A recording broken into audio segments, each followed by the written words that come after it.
খাতুনে জান্নাত ফাতেমা কয় আব্বা, যেহেতু আপনি নবী আপনার জনম্বর উম্মতের জন্য কাঁদছেন, তাহলে আপনি নবীর উম্মতের জন্য আমার ছেলেগুলার আমি হাদিয়া দিয়া দিলাম। আমার নবী কয় ফাতেমা, শুধু হাদিয়া দেওয়া না, তুমি কেমন মারে তোমার সন্তান রে কারবালায় জবে করে দিব, তবুও তুমি তোমার সন্তানের মায়া করো না। ফাতেমা কয় আব্বা, আমি দুনিয়ার মা না, আমি হইলাম জান্নাতের মহিলাদের সরদারিনী মা, আমি হইলাম আমি হইলাম খাতুনে জান্নাত ফাতেমা। যে ফাতেমার ব্যাপারে বলছে আল ফাতেমা তু সাইয়্যিদাতুন নিসাই আহলিল জান্নাহ, আমি ফাতেমা হইলাম জান্নাতের রমণীদের সরদার। যেই মা বোনেরা পর্দার আড়ালে ওয়াজ শুনতাছে, যেই মা বোনেরা 5 ওয়াক্ত নামাজ পড়ব, যেই মা বোনেরা রোজা রাখব, যেই মা বোনেরা স্বামীর সঙ্গে ভালো ব্যবহার করব, যেই মা বোনেরা পর্দা মেনটেন করে চলব, আল্লাহর কসম ওই মা বোনেরা খাতুনে জান্নাত ফাতেমার সাথে জান্নাতে থাকব। কিন্তু যেই মহিলারা পর্দা করে না, যেই মহিলারা জামাইরে দমক দিয়া কথা কয়, জামাইর পছন্দ করে না, জামাইর মা বাবার লগে খারাপ ব্যবহার করে, আমি জানতে চাই যে মহিলা কাশীপুর বাজারটারে আউড়ে এলায়। এই জন্য মা বোনেরা সাবধান, খাতুনে জান্নাত মা ফাতেমার লগে জান্নাতে যাইতে হলে স্বামীরে দমক দেওয়া যাবে না, স্বামীর অবাধ্য হওয়া যাবে না, স্বামীর মা বাবার মনে কষ্ট দেওয়া যাবে না। সাবধান, খাতুনে জান্নাত ফাতেমার সাথে জান্নাতে যাইতে হইলে নামাজ ছাড়া যাবে না, রোজা ছাড়া যাবে না। এই জন্য আশেক বলে, তো হুসাইন জানতেন, তবুও কেন গেলেন? উনি বলেন নানার উম্মতরে বাঁচানোর জন্য। কেন গো?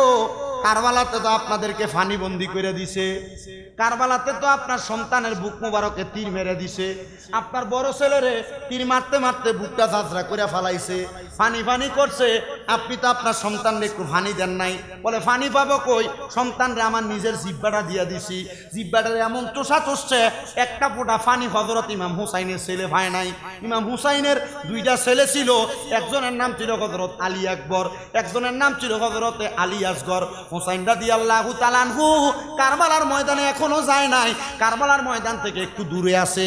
এমন টাইমে হযরতে সাহারা বানু হুসাইন রাদিয়াল্লাহু তাআলা আনহুর স্ত্রী ওনার ছোট ছেলেটারে কুল মুবারকের মধ্যে লই আইসা ডাক দিয়া কয়, স্বামী গো, এদিত বাহিনীর দুশ্মনী গুলো আপনার সঙ্গে, আমার সঙ্গে, নবী পরিবারের সঙ্গে, এই ছোট বাচ্চার লগে কোনো দুশ্মনী নাই, লইয়া যান না একটু কারবালার পুরাত নদীর তীরে তারানি তারা একটু পানি পান করাইয়া দেয়। হযরত ইমাম হুসাইন হযরতে আলী আসগরের বুকের মধ্যে লই আস্তে আস্তে করে সামনের দিকে গেছে।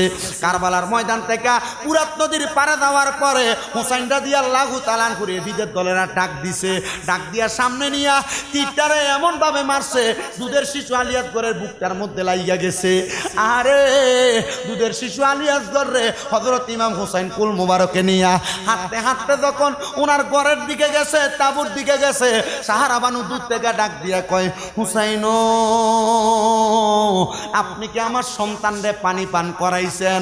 আমার নবীর নাতি ইমাম হুসাইন কয়, আল্লাহর কসম, তারে আমি দুনিয়ার পানি পান করাই নাই, তারে আমি জান্নাতের সুধা পান করাইছি। কারণ যারা ইসলামের জন্য শাহাদাত বরণ করে, আমার আল্লাহ তাদেরকে ইন্তেকালের পরে হাউজে কাউসারের জান্নাতের পানি খাওয়াইবো। জোরে জোরে বলেন না সুবহানাল্লাহ। হযরত আলী আসগরের শাহাদাত যখন ইমাম হুসাইন রেজিদের দলেরা ফানি দিছে না, আহলে বায়াতের দলে আরেকজন সদস্য ছিল, যার নাম ছিল হযরতে আব্বাস আলমদার রাদিয়াল্লাহু তাআলা আনহু। উনি হযরতে আলী আসগরের শাহাদাতের খবর পাইয়া চোখের পানিগুলা ফালাইয়া ইবাদতের মুসল্লা ছাইরা ডাক দিয়া কয়, হুসাইন অনুমতি দেন, আমি তাদের কাছে যাই, তারা যেন আমার কাছে একটু পানি দেয়। হযরতে আলী আসগর শাহাদাত বরণ করার পরে আব্বাস আলমদার গোড়ার পিঠে উইটা পানির একটা মশক লইছে। মশক আগে পানির যে ডাম বানাইতো, এটা কি কইতো? মশক কইতো। তো উটের চামড়া সিলাই কইরা লাউ আছে না, লাউ শুকাইয়া লাউয়ের উপরের যে ঠুলি ছিল, এমন মশক বানাইয়া ওনারা পানি সংগ্রহ করছে। আব্বাস আলমদার পানির পুটলিটারে মশকটারে কাঁধে নিয়া গোড়ার পিঠে করে সামনে গেছে। দেখবেন আপনার এলাকায় যদি এই পরিবার, এই ফ্যামিলি, এই গোষ্ঠী, ওই গোষ্ঠী ঝগড়া লাগে, সবার লগে দুশ্মনী থাকলেও পরিবারের এমন একটা সরল সোজা মানুষ থাকে, তার লোকে কেউ কোনো দুশ্মনী দেখায় না, তারা সবাই সম্মান করে, ইজ্জত করে, আছে না এমন? তো হযরত আব্বাস আলমদার এজিদের দলেরা সম্মান করত, কারণ উনি ছিল সরল মনা মানুষ, মানে ঝগড়া ফাসাদ কোনো দ্বন্দ্ব পছন্দ করতে না। হযরত আব্বাস আলমদার পানির মশকটা কাঁধের মধ্যে নিয়া কারবালার প্রান্তরে ফুরাত নদীর পারে গেছে, মশকটারে পানির মধ্যে চুবাইয়া মুখের মধ্যে লাগাইব। এমন টাইমে হযরত আব্বাস আলমদারের চিন্তা আসলো, উনি বলে আমি চিন্তা করলাম আমি পানিটা পান করব, নবীর বংশ ইমাম হুসাইন তো পানি খাইছে না, আমি কেমনে পানি খাই? নবী যদি বলে তুমি আমার নাতিরে পানি না খাওয়াইয়া তুমি খাইছ, নবীর কাছে আমি মুখ দেখামটা কেমনে? উনি চিন্তা করছে, চিন্তা করতে করতে উনি পানির মশকটারে ওনার বাম কাঁধের মধ্যে লইছে।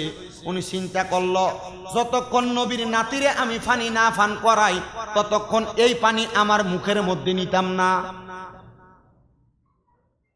হযরতে আব্বাস আলমদার পানির মশকটারে সামনের দিকে যায়, এমন টাইমে এজিদের দলেরা আব্বাস আলমদার রে গ্যারান দিয়ে দিছে চারিদিক থেকে, আব্বাস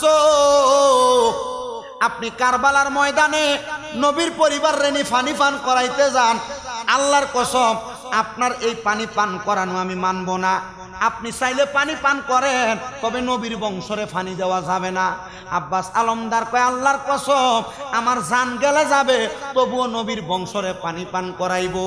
এমন কথা বইলা আব্বাস আলমদার গোড়ার লেগামটা টাইনা ধরছে, গোড়াটা সামনের দিকে যায়। হযরতে আব্বাস আলমদারের মুখের মধ্য থেকে পানিটা যখন দিবে, আব্বাস আলমদারের পানির মশকটা দুই কাঁধের মধ্যে বাম কাঁধে, এজিদের দলেরা আব্বাস আলমদারের বাম কাঁধের মধ্যে একটা কূপ দিছে, আব্বাস আলমদারের বাম হাতটা কাইটা নিচে পড়ে গেছে।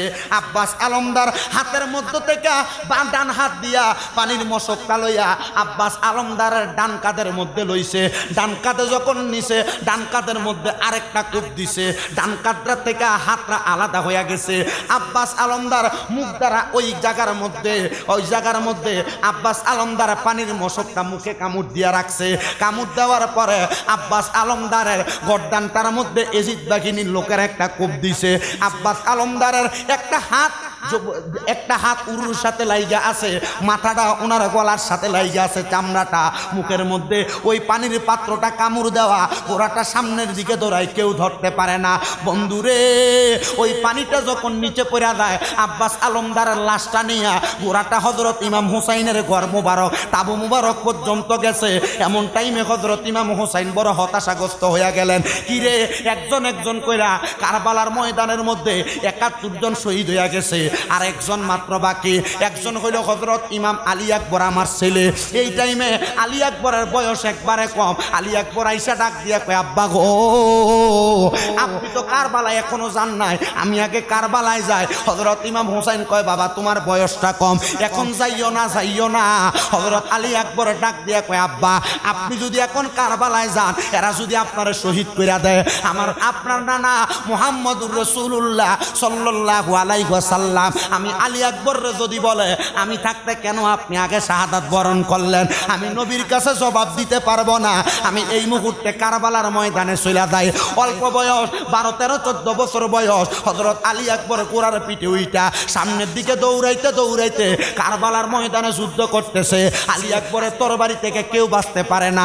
যুদ্ধ করতে করতে হযরত আলী আকবর বড় পিপাসার্থ, পানির পিপাসার মধ্যে বড় পিপাসার্থ হয়ে গেছে। আলী আকবর পানির পিপাসা সহ্য করতে না পাইরা আলী আকবর সামনের দিকে আসছে। আলী আকবরের পেছন দিয়ে এমন ভাবে তীরের আঘাত লাগছে, পেছন থেকে দিদারা তীর মারছে। আলী আকবর হুসাইনে পাকের কাছে এসে ডাক দিয়া কয় বাবা এই দিনটা ছিল মুহররমের 9 তারিখ। মুহররমের 9 তারিখে হযরত আলী আকবর আইসা ওনার আব্বারে ডাক দিয়া কয় আব্বা যুদ্ধ তো অনেক করলাম, পেছন দিয়া তীরের আঘাত খাইলাম, এখন আমার পানির পিপাসা আর ভালো লাগে না। আব্বা একটু পানি কি আমার দিবেন পান করার জন্য? হযরত ইমাম হুসাইন কয় আজকে 7 দিন পর্যন্ত নবী পরিবারের তাবুর মধ্যে পানি নাই, এখন তুমি আমার কাছে পানি চাইতেছ। যা রে আলী আকবর যা, যুদ্ধের ময়দানে যা, আমার পানি পান করা লাগবে না, শাহাদাত বরণ করবা কিছুক্ষণ পরে। আমার নানা মুহাম্মদুর রাসূলুল্লাহ তোমার জন্য কাউসারের পানি লইয়া দাঁড়াইয়া রইছে। সন্তান মারা গেল, শাহাদাত করলো 2 জন। আহলে বায়াতের ৭২ জন সদস্য দুনিয়াতে নাই।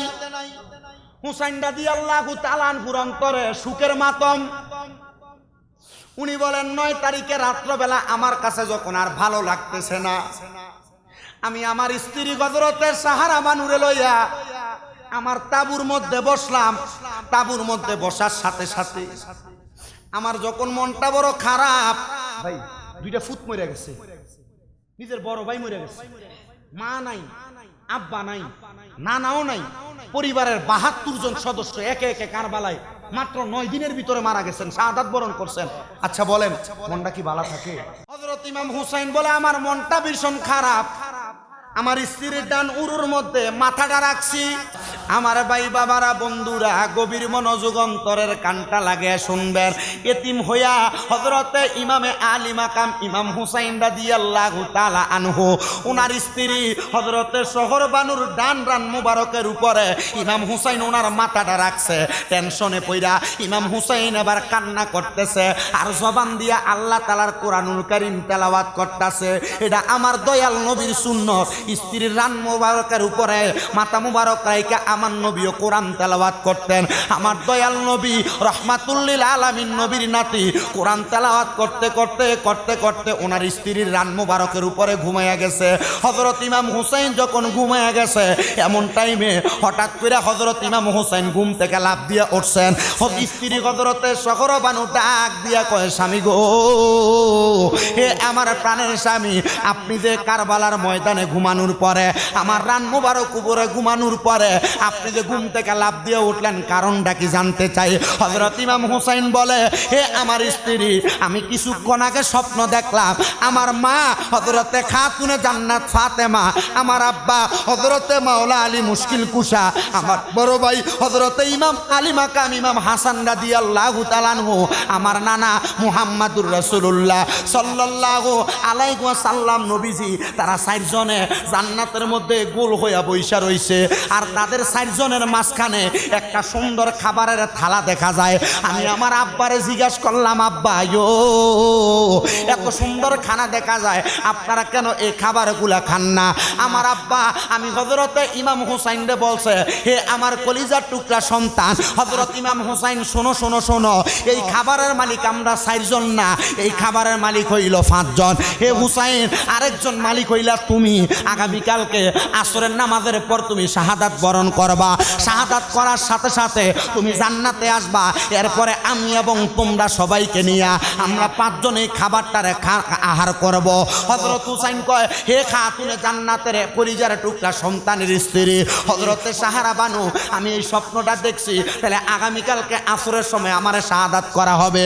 এই কথা চিন্তা করতে করতে হযরত ইমাম হুসাইন রাদিয়াল্লাহু তাআলা আনহু আর ঘুমায় না। যখন আর ঘুমায় না রে বাবা, হযরত ইমাম হুসাইন রাদিয়াল্লাহু তাআলা আনহুর বাম কাঁধের সাথে ওনার স্ত্রী ওনার ডান কাঁধটা বাঁকা কইরা উনি যখন ঘুমাইছে, এমন টাইমে হযরতে সাহারা বানু ঘুম থেকে লাফ দিয়ে সজাগ হইয়া গেছে। হযরত ইমাম হুসাইন কয়, হে স্ত্রী, তুমি না ঘুমাইছো, এখন কেন ঘুম থেকে সজাগ হইয়া গেলা? ডাক দিয়ে কয়, স্বামী, আমি একটু আগে স্বপ্ন দেখলাম জান্নাতের মহিলাদের সরদারিনী হযরত খাতুনে জান্নাত ফাতেমা কারবালার ময়দানে আইসা কারবালার ময়দানের একটা জায়গা থেকে পাথরগুলা সরাইয়া সরাইয়া ফালাইতাছে। হে আমার স্ত্রী সাহারা বানু, তুমি কি আমার মারে জিজ্ঞাসা করো নাই? উনি ছেলের বউ সাহারা বানু ডাক দিয়া কয়, হুসাইন, আমি ওনারে জিজ্ঞাসা করলাম, ওগো মা ফাতেমা, আপনি কেন কারবালার ময়দানটারে পরিষ্কার করতেছেন, পাথরগুলা সরাইতাছেন? আমার উত্তর দিছে, হে সাহারা বানু, শোনো, যেই হুসাইনের শরীর মুবারকে কোনোদিন একটা মশা বসে নাই, কোনোদিন একটা মাছি বসে নাই। আমার নানা, আমার আব্বাজান মুহাম্মাদুর রাসূলুল্লাহ হুসাইনের শরীর মুবারকে চুমা দিছে। আল্লাহর কসম, ওই হুসাইন যদি কারবালার ময়দানে আগামীকালকে হুসাইনরে যখন শোয়ানো হবে, একবার উঠ শব্দ করে, আমার আব্বা মুহাম্মাদুর রাসূলুল্লাহ রওজা মদিনায় থাকবে না রে, হুসাইনরে রক্ষা করার জন্য মদিনা শরীফ থেকে কারবালার ময়দানে আসবে। হুসাইন যেন উঠ শব্দ না করে, এই জন্য কারবালার ময়দান আমি ফাতেমা পরিষ্কার কইরা দেই। খাতুনে জান্নাত ফাতেমা এই কারবালার ময়দান যখন পরিষ্কার করছেন, দেখছে কিভাবে? স্বপ্নে কিভাবে দেখছে? হযরত ইমাম হুসাইন উনার স্ত্রী সাহারা বানুরে নিয়ে কারবালার ময়দানে রাত্রবেলা যায় দেখতেছে কারবালার ময়দানটা এমন ভাবে পরিষ্কার যেটা স্বপ্ন দেখছে এমন পরিষ্কার। সাহারাবানু ডাক দিয়া কয়, হে কলিজার টুকরা স্বামী, আমি এই জায়গায় দেখছি এই জায়গায় পরিষ্কার ছিল, আপনার আম্মা করছে। ইমাম হুসাইন কয়, আর সময় নাই, আগামীকালকেই মনে হয় কারবালা হইয়া যাবে। বার হইল শুক্রবার, কি বার? ইমাম হুসাইনের তাবুর মধ্যে জুমার নামাজ, এজিদের তাবুর মধ্যেও জুমার নামাজ। বাবা আমার কি বলবো কষ্টের কথা। হযরত ইমাম হুসাইন রাদিয়াল্লাহু তাআলা আনহু, ওনার হাতের মধ্যে ওনার আব্বা হযরত আলী রাদিয়াল্লাহু তাআলা আনহুর খঞ্জার তরবারি লইয়া, হযরত আমিরে হামদার বর্মটা বুকে লাগাইয়া, কষ্ট নিয়েন না, শেষ অল্প কিছুক্ষণ, 12টার আগে শেষ হয়ে যাবে, অসুবিধা হবে আপনাদের। হযরত ইমাম হুসাইনের বুক মুবারকের মধ্যে খঞ্জরটা লাগাইয়া উনি যুদ্ধের ময়দানে রওনা করবে জুমার নামাজ শেষ করে সামনের দিকে। এমন টাইমে এজিদের দলেরা সিরিয়াল বাই সিরিয়াল নবীর বংশরে মারবার লেগে দাঁড়াইছে। যেই নবী কইছে হুসাইন রে কষ্ট দিলে আমারে কষ্ট দেওয়া হয়, হুসাইন রে ভালোবাসলে আমারে ভালোবাসা হয়, এজিদের দলেরা ঘোষণা দিছে, হে আমার দলের মানুষ, তাড়াতাড়ি হুসাইন রে জবাই করো, আসরের নামাজ কাজা হইয়া যায়। নবীর নাতির গলায় ছুরি চালাইয়া আসরের নামাজ না, সারা বছর নামাজ পড়লে কাম হইবনি। হযরত ইমাম হুসাইন বলে, আমি সামনে গেলাম। যাওয়ার পরে ওই সিরিয়ালের মধ্য থেকে ছোট একটা বাচ্চা, 7 থেকে 8 বছর, নাম জানি না, উনি সামনে আসছেন। সামনে এসে আমি হুসাইন রে ডাক দিয়া কয়, হুসাইন আপনি আমার এই মুহূর্তে বায়াত গ্রহণ করান। এদিকের দলে সব অবাক হয়ে গেছে, আরে কি কয়, এ আমরা দলের মানুষ, হুসাইনের কাছে বায়াত হইতে গেছে। ইমাম হুসাইন বলে, আমি তারা প্রশ্ন করলাম, তুমি কেন আমার কাছে বায়াত নিবা? ওই ছোট ছেলে ডাক দিয়া কয়, আমার বয়স 8 বছর, ছোট থেকে যখন আমার বুঝার বয়স হয়েছে আমি লক্ষ্য করে দেখছি আমার আব্বার দলেরা আপনি হুসাইন রে মারার জন্য পাগল ফাড়া হইয়া রইছে, কিন্তু আমি জানি আপনি হুসাইন হলো জান্নাতের সর্দার। হুসাইন, আমার ইচ্ছা যদি আমার মরণের আগে আমি আপনার দেখা পাই, আপনার হাতে হাত দিয়ে আমি পড়ব লা ইলাহা ইল্লাল মুহাম্মাদুর সাল্লাল্লাহু আলাইহি। হুসাইন রাদিয়াল্লাহু তাআলা আনহু তারে কালেমা পড়াইছে। ছোট ছেলে, বয়স কত? 8, 7 বা 8। ডাক দিয়া কয়, আমারে কি একটা তরবারি দেওয়া যায়নি? কেন? বলে, আমিও যুদ্ধ করতে মন চাই। বলে, কেন? ও হুসাইন, কারবালার ময়দানে আমি প্রথম মুসলমান। হুসাইন, যদি আপনারে আগে কারবালায় শহীদ করা হয়, তাহলে আপনার নানা যদি আমি 8 বছরের ছেলেকে জিজ্ঞাসা করে আমি থাকতে কেমনে আপনার গলা মুবারকে ছুরি চালাইছে, আমি জবাব দিব কি? হুসাইন কয়ে, অনুমতি দিলাম, কবুল করলাম, যুদ্ধ করো। 8 বছরের ছেলে, ইমান যদি করা থাকে বয়স বেশি লাগে না, অল্প বয়স ইসলামের জন্য কষ্ট করা যায়। কথা কয় না কেন? বাজান আমার, আজকেও আসার সময় মাগরিবের আগ মুহূর্তে আমি এটিএন বাংলার একটা নিউজ দেখলাম, গত 3 দিনে 37 জন ফিলিস্তিনের মুসলমান বাইরে শাহাদাত করে দিছে। ইসরায়েল বাহিনী গলা মুবারকের মধ্যে, গলার মধ্যে তরবারি চালাইয়া দিছে। হায় রে, আল্লাহ যদি তৌফিক দিত, আমরা যদি পারতাম ওই ফিলিস্তিনের জমিনে যাইয়া আমার মুসলমান বাইরে রক্ষা করার জন্য তাদের সামনে আমরা এই বুকটারে বিছাইয়া দিতাম। মুসলমান ভাই কোনোদিন যদি সোনার বাংলাদেশ থেকে ওই ফিলিস্তিনের জন্য মুসলমানদেরকে বাঁচানোর জন্য মুজাহিদ নিয়ে যায়, বাংলাদেশ সরকারের পক্ষ থেকে আমরা সবাই যাওয়ার জন্য প্রস্তুত আছি ইনশাআল্লাহ। আসেনি ইনশাআল্লাহ। আল্লাহ যেন কবুল করে, জোরে কন্যা আমিন। বাজান আমার, গভীর মনোযোগ দিবেন। ছোট ছেলেটা এক এক করে 70 থেকে 80 জনরে কতল করে দিছে। ওই ছেলেটার আব্বা লক্ষ্য করে দেখে মুসলমান হওয়ার পর তার দি শরীরের পাওয়ার বাইরে গেছে। ছেলেটার আব্বা পেছন দিয়া যাইয়া ওই ছেলেটার গর্দানের ডাইন সাইড বরাবর একটা কূপ দিছে। ছোট ছেলেটা দুনিয়া থেকে বিদায় হয়ে গেছে। এবার কারবালার মানুষরা লক্ষ্য করে দেখে ইসলাম ধর্ম গ্রহণ করছে, তার তো কোনো নাম রাখা হয় নাই, যুদ্ধ শুরু করে দিছে। হুসাইন রাদিয়াল্লাহু তাআলা আনহু কয়, তার নামটা রাখবো, সে তো শাহাদাত বরণ করছে, তার এখন কি করা যায়? এমন টাইমে কারবালার এজিদের দলেরও দেখতেছে, আর হযরত ইমাম হুসাইন রাদিয়াল্লাহু তাআলা আনহু দেখতেছে। আসমান থেকে সাদা রঙের কিছু পরীর সূরাত নিয়ে আইসা রহমতের ফেরেশতারা ছোট বাচ্চার শরীরটার উপরের দিকে নিতাছে।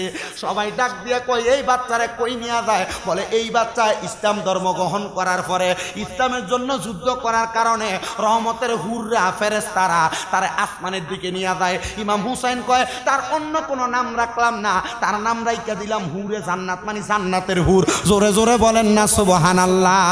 হযরত ইমাম হুসাইনের সামনে তারা যখন কতল করে ফেললো, ইমাম হুসাইনকে তারা মারার জন্য সামনে আসে, তরবারি দিয়ে আঘাত করে। আল্লাহর কসম তরবারি থেকে কেউ বাঁচতে পারে না। ইমাম হুসাইন রাদিয়াল্লাহু তাআলা আনহু যুদ্ধ করতে করতে করতে করতে যখন সব এজিদরে শহীদ কইরা দেয়, কতল কইরা দেয়, কতল করার পরে এজিদের দলেরা হুসাইনের সামনে এসে যখন পারে না, এমন টাইমে ইমাম হুসাইনের গোড়াটার পায়ের মধ্যে একটা তীর মেরা দিছে। গোড়াটা হুসাইন রাদিয়াল্লাহু তাআলা আনহুরে কাট করে নিচে পালায়া গোড়াটার যখন দৌড়ে চলে যায়, এমন টাইমে ইমাম হুসাইন যুদ্ধ করতে করতে কারবালার ময়দানে এজিদের দলেরা চিন্তা করলো একজন একজন করে হুসাইনের সামনে গেলে বাঁচতে পারবো না। চারিদিক থেকে হুসাইনে পাকের দিকে গোল করে তীর মারতেছে। আল্লাহর কসম তীরগুলা হুসাইনে পাকের শরীরে লাগে না। হযরত ইমাম হুসাইনের শরীরে যখন লাগে না, পেছন দিয়া সিমন নামক একটা লোক হুসাইনে পাকের দেহ মুবারকের পিছন দিয়া পিঠ মুবারকের মধ্যে তরবারি দ্বারা আঘাত করছে। হুসাইনে পাকের শরীর মুবারকের মধ্যে 33টা তীরের আঘাত লাগছে। 100টার উপরে 99টা প্রমাণ বেশি প্রমাণ করতে দেয় 100-র উপরে ছুরির আঘাত লাগছে। ইমাম হুসাইনে পাকের শরীর মুবারকের মধ্যে বর্ষার আঘাত লাগছে। হুসাইনে পাকের দেহ মুবারকের বুকের মধ্যে ওই সিমরটা দেয়া বসছে, সিমর বৈশা হুসাইনে পাকের গলা মুবারকে ছুরি চালায়, কাটে না। হুসাইনে পাক রাদিয়াল্লাহু তাআলা আনহুর গলা যখন কাটে না, ডাক দিয়া কই কেন গলা কাটে না? হুসাইন ডাক দিয়া কই এই গলার মধ্যে রাহমাতুল্লিল আলামিন নবীর ঠোঁট মুবারকের সুমা লাগছে, কেমনে কাটবা? এই গলা কোনোদিন কাটতে পারবা না। যে গলায় চুমু খেতেন আল্লাহর হাবিব নবী মুস্তাফায়, কিভাবে সেই গলেতে এজিদের দল তলোয়ার চালায়। হে হোসেন নবীজির আওলাদ সালাম জানাই মোরা তোমায়, সালাম মোরা তোমায়। হে হোসেন নবীজির আওলাদ সালাম জানাই মোরা। যে মাথায় হাতে বুলিয়ে ঘুম পাড়াতেন আম্মা ফাতেমাই, কিভাবে সেই মাথাকে নীল তারা তীরেরও আগায়, কিভাবে সেই মাথাকে নীল তারা তীরেরও আগায়। হে হোসেন নবীজির আওলাদ সালাম জানাই মোরা তোমায়, সালাম নাই মোরা তোমায়, সালাম জানাই মোরা। বাজানো হযরত ইমাম হুসাইন রাদিয়াল্লাহু তাআলা আনহুর গলা মুবারক দিয়া ছুরি চালায়, ছুরি দিয়া গলা কাটে না। হযরত ইমাম হুসাইন কয় এদিদের দলেরা আমার গলা মুবারক দিয়া তরবারি চালাইবা চলবে না, অল্প কিছুক্ষণ সময় দাও, আমি কারবালার ময়দানে শেষবারের মতো 2 রাকাত নামাজ পড়ি। বন্ধু আমার, ইমাম হুসাইনকে সাইরা দিরা ইমাম হুসাইন 2 রাকাত নামাজের নিয়ত করছে।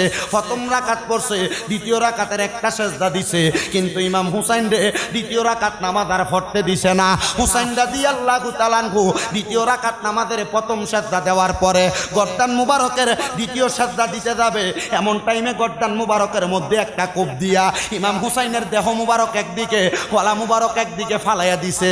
ওই কারবালার ময়দানে হযরত ইমাম হুসাইনের দেহ যখন একদিকে, গলা যখন একদিকে, একটা কাক আইসা কারবালার ময়দানে ইমাম হুসাইনের রক্ত মুবারকটা মুখের মধ্যে লাগাইয়া উঠতে উঠতে ইমাম হুসাইনের খন্দক মুবারক, ঘর মুবারক, তাবু মুবারকের সামনে যাইয়া কাকা কইয়া ডাকতেছে। এমন টাইমে ইমাম হুসাইনের কলিজার টুকরা কন্যা হযরতে সকিনা বাহির হইয়া লক্ষ্য করে দেখে কাকটা ডাকতেছে। কাকটা নিচে আইসা রক্তগুলা হযরতে সকিনার কাপড়ের সঙ্গে লাগাইয়া দিছে।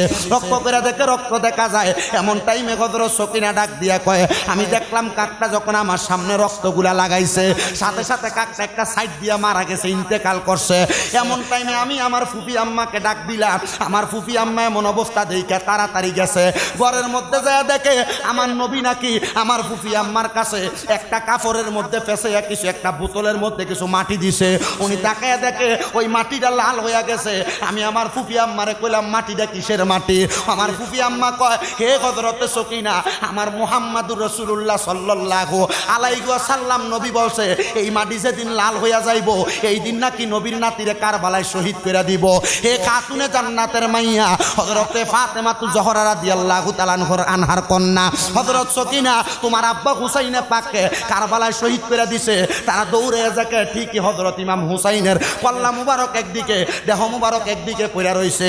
এমন টাইমে কারবালার ময়দান থেকে অনেক দূরে মক্কা শরীফের মধ্যে হাতিমে কাবার মধ্যে হযরতে আব্দুল্লাহ ইবনে আব্বাস রাদিয়াল্লাহু তাআলা আনহু কারবালার হাতিমে কাবার সঙ্গে ঢেলাম দিয়ে ঘুমাইতেছে।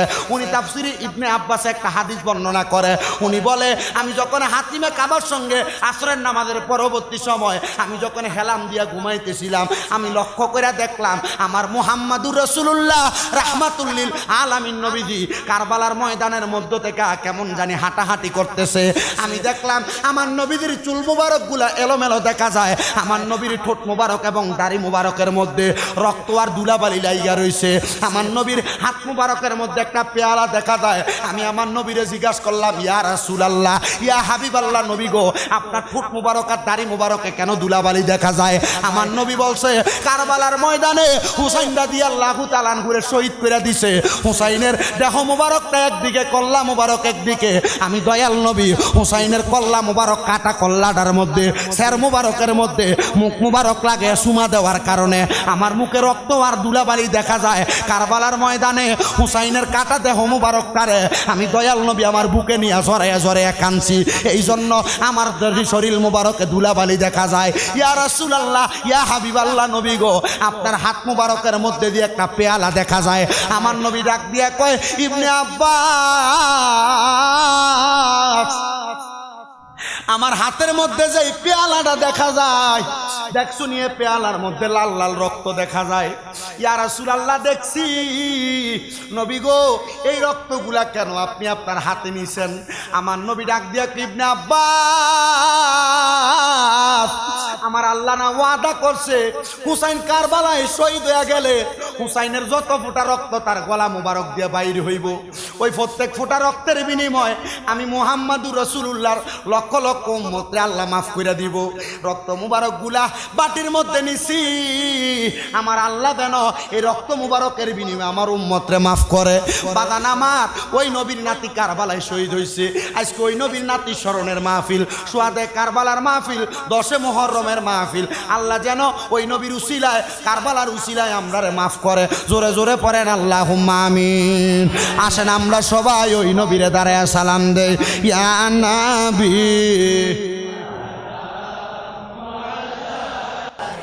কে কি গটাইলেন রাব্বানা, হায়রে কি গটাইলেন কলিজা ফাটিয়া যায় গো শুনিলে তার ঘটনা, হায়রে কলিজা ফাটিয়া শুনিলে তার আপনাদের কষ্ট হচ্ছে? আমার আগে বলছে শেষ সময় মা বোনেরা শুনতে চাইছে কারবালার স্মরণে মুহররমের এই গজলটা একটু শোনায় দেওয়ার জন্য। মা বোনের একটা হক আছে, তারা কষ্ট করে এতক্ষণ বৈশা বৈশা ওয়াজ শুনতেছে। আল্লাহ যেন আমার মা বোনরে খাতুনে জান্নাত ফাতেমার সাথে কবুল করে। জোরে পড়েন আমিন। সবাই পড়েন মুহররমের 10 রিকে, মুহররমের কি গটাইলেন রাব, হায়রে কি গটাইলেন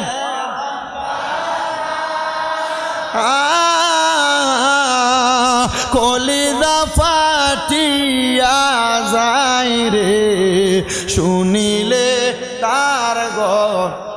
হাসান শহীদ জহরেতে, হাসান শহীদ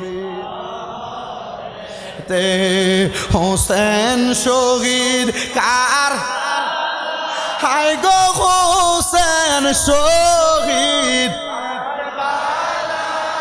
হায় জয়নাল আবদিন হইল গো বন্দি এজিদা রোজেল খানায় মহরমের কে মহরমের কি গটাইলেন রাব হায় গো কি গো রাব কলিজা ফাটিয়া যায় রে শুনিলে তার আহারে জয় নালা বেদিন আহারে জয় নালা বেদিন তুমি জয়নাল ময়ূর না হায়রে তুমি জয়নাল তুমি জয়নাল গেলে গো মারা নবীর বংশ থাকবে না হায়রে তুমি জয়নাল গেলে গো মারা নবীর বংশ আহারে দোল দোলের ঘোরা সত্যি করে বল না হায়রে গোরা সত্যি করে ইমামের শির কেমনে নিল শোনাও রে তার বর্ণনা মহরমের 10 কে মহরমের কি গটাইলেন মহাপত নিয়ে বলেন মহাপত নিয়ে কি গো নেরাব কলিজা ফাটিয়া যায় রে শুনিলে আহারে লানতের সীমার দয়া কি তোর হইল না সীমার দয়া কি তোর হই ইমামের শির কাটিয়া নিলি পাশান তোর মন গল না হায়রে ইমামের শির কাটিয়া নিলি পাশান তোর মন গল না কোথায় রইলেন মা জননী জান্নাতবাসী ফাতেমা মাগো জান্নাতবাসী তোমার পুত্র শহীদ হয় গো ফুরাতে রই কারবালায় মা ফাতেমা কেন্দে বলে মা ফাতেমা আমার হৃদয় ফেটে যায় হায়রে আমার হৃদয়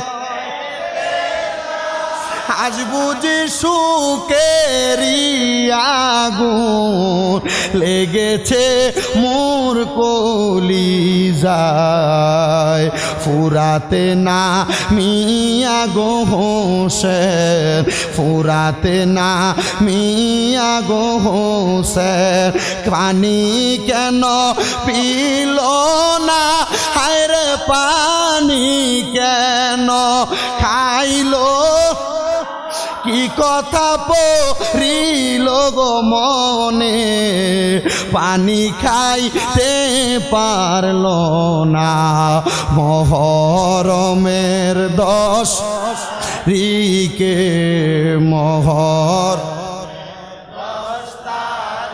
কি গটাইলেন রাব হায়রে কি রাব কলিজা ফাটিয়া যায় গো শুনি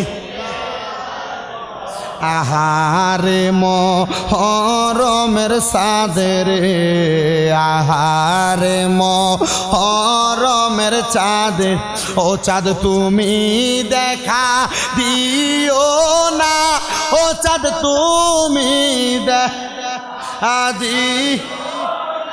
তুমি দেখা দিলে মায়ের আখের পানি থামে না মহরমের কে মহরম কি গটাইলেন হায় রে রব কলিজা ফাটিয়া শুনিলে তার ফিল আখিরাতি হাসানাতাও ওয়া কিনা আযাবান নার রব্বানা ফাগফির লানা যুনুবানা ওয়া কাফির আন্না সাইয়্যাতিনা ওয়া তাওয়াফানা মাআল আবরার ইয়া ইলাহি রহম ফরমা মুস্তাফা কি ওয়াসতে খুলে দে দরওয়াজায়ে রহমত গাদা কি ওয়াসতে ইয়া ইলাহি রহম ফরমা শুহাদে কারবালা কি ওয়াসতে খুলে দে দরওয়াজায়ে रहमत गादा की वास्ते मबूदो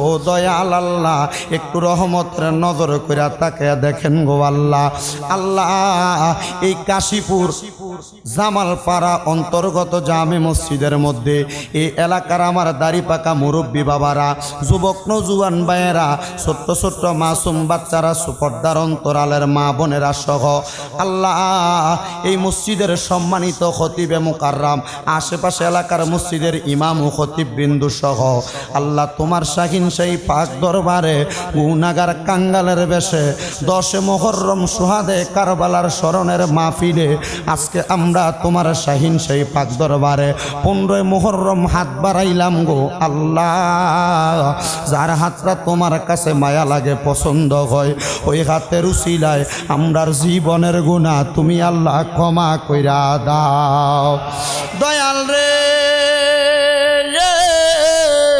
আমরার জীবনের গুনার দিকে তাকাইলে আমরার কাছে বড় ভয় লাগে রে আল্লাহ আমরার জীবনের গুনার দিকে না তাকাইয়া আমার রহমাতুল লিল আলামিন নবীর খাতিরে আমরার প্রত্যেককে তুমি আল্লাহ কবুল আর মঞ্জুর কইরা নাও আল্লাহ বিশেষ করে আজকের মুনাজাতের হাদিয়া সোনার মদিনায় সবুজ গম্বুজের নিচে সোনালী রওজা পাকে আমার দয়াল নবীর দরবারে কবুল ও মঞ্জুর কইরা নাও সকল নবী রাসূল সাহাবাই কেরাম তাবিন তাবে তাবিন খোলাফায়ে রাশিদিন আইয়ামে মুস্তাহিদিন ফুজালা উলামা সহ আল্লাহ আহলে বায়াতের দরবারে পাক পাঞ্জাতনের দরবার সহ সারা বিশ্বের আনাসে কানাসে যত হক্কানি রব্বানি পীর মাশায়েখ কাছে প্রত্যেকের আরওয়া পাকে কবুল আর মঞ্জুর কইরা নাও দয়াল রে ফরিয়াদ তোমার দরবারে আমরা যারা হাত বাড়াইলাম আজকের মুনাজাতে অনেকে আছে যাদের জগতের মধ্যে আব্বা নাই যেই বাবা রিক্সা চালাইয়া মাটি কাইটা মাথার গাম পায়ে ফালাইয়া পরের বাড়িতে বদলার কাজ কইরা সন্তানরে মানুষের মতো মানুষ করার জন্য আব্বা রোদে পুইরা মেঘে বিজানিদের রক্তরে পানি বানাইছে জানি না কার জানি এমন আব্বা জান অন্ধকার কবরে শুয়া রইছে রে দয়াল আগে সন্তান কোনো অন্যায় করলে কোনো খারাপ কাম করলে বেয়াদবি করলে আব্বা ডাক দিয়া বাড়িতে নিয়ে যাইতো দমক দিত এখন দমক দেওয়ার মতো আব্বাও দুনিয়ার জমিনের মধ্যে নাই সন্তান চিন্তা করে আব্বা জান যদি থাকতো এখন 10 বার ধমক দিল আব্বারে একটা কথাও বলতাম না এমন আব্বারে মাটির ঘরে শোয়া দিয়া কোন এতিম জানি তুমি আল্লাহর দরবারে হাত বাড়াইছে রে আল্লাহ মাবুদ ও দয়াল আল্লাহ এমন আব্বার কবরটারে তুমি আল্লাহ জান্নাতের বাগান বানায়া দাও মাওলা কে জানি হাত বাড়াইছে কার জানি জগতের মধ্যে মা নাই রে মা হায় রে মা যেই মারে মা কইয়া ডাকলে কলিজার আগুন ঠান্ডা হইয়া যায় যেই মায়ের দিকে নেক নজরে তাকাইলে কবুল হজের সওয়াব হইয়া যায় দয়াল রে যাদের এমন মা দুঃখিনী অন্ধকার কবরে ওয়াজ মাহফিল শেষ করে বাড়িতে যাইব, সবার মুখ দেখব,